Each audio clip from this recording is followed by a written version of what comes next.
طبعا احلى خبر سمعناه منذ قليل هو رحيل ريبيرو وجهازه المعاون، اللي هو واحده ما نعرفش كان جايب جهاز العروسين معاه ولا هو كان فاهم اللي هو جاي يدرب مركز شباب.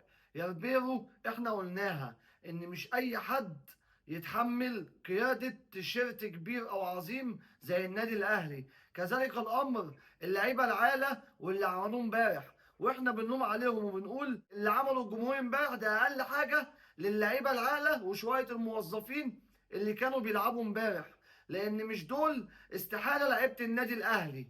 بجد اتقالت لك بدل المره 10 في الماتش العب بقى يا عم، خلي عندك دم. وانت امبارح ولا كان عندك دم ولا مهاره ولا فكر ولا اي حاجه تقول اللي انت راجل من رجاله النادي الاهلي.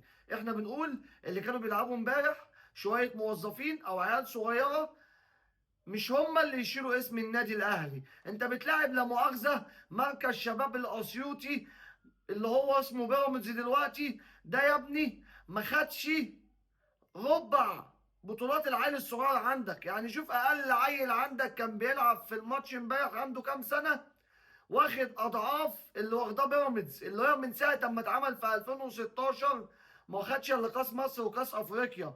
بيصرف مليارات وفي الاخر تيجي فرقه زي دي هي يعتبر في حالتها امبارح كانت ميته اكلينيكيا تعلم عليك وترجع معنويا على قفاك. لا يا لعيبه الاهلي، حرقه الدم اللي جبتوها للجمهور دي ما عدتش بالساهل، وكويس ان الاداره طقطقت دماغها على طول واستجابت لرقم واحد في النادي الاهلي وهو الجمهور. سيبك بقى من اللعيبه وشويه الموظفين اللي هم بياخدوا ملايين وفي الاخر ما بيقضوش مصلحه.